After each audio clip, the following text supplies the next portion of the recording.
ॐ लक्ष्मीनारायणाभ्यां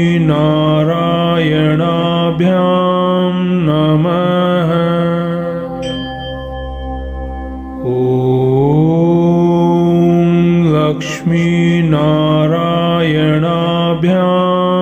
नमः। ॐ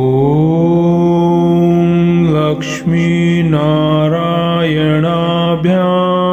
नमः।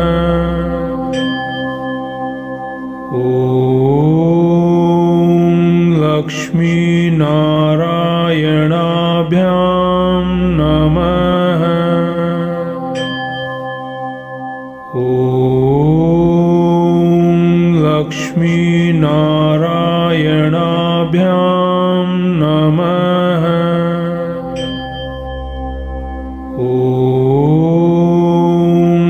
लक्ष्मीनारायणाभ्यां नमः।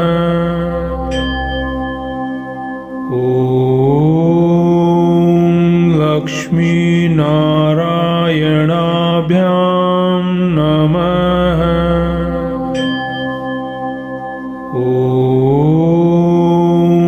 लक्ष्मीनारायणाभ्यां नमः।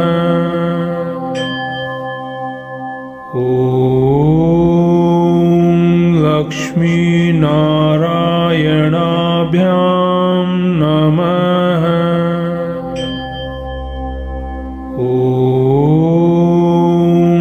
लक्ष्मीनारायणाभ्यां नमः।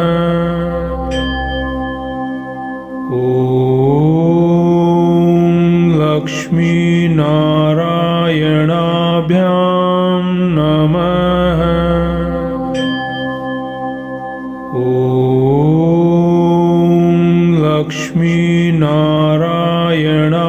लक्ष्मीनारायणाभ्यां नमः।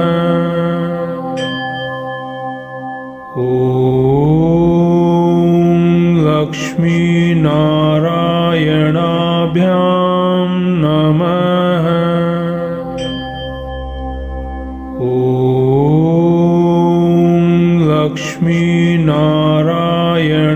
लक्ष्मीनारायणाभ्यां नमः।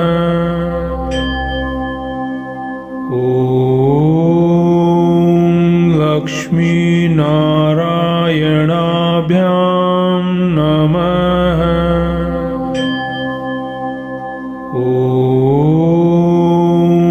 लक्ष्मी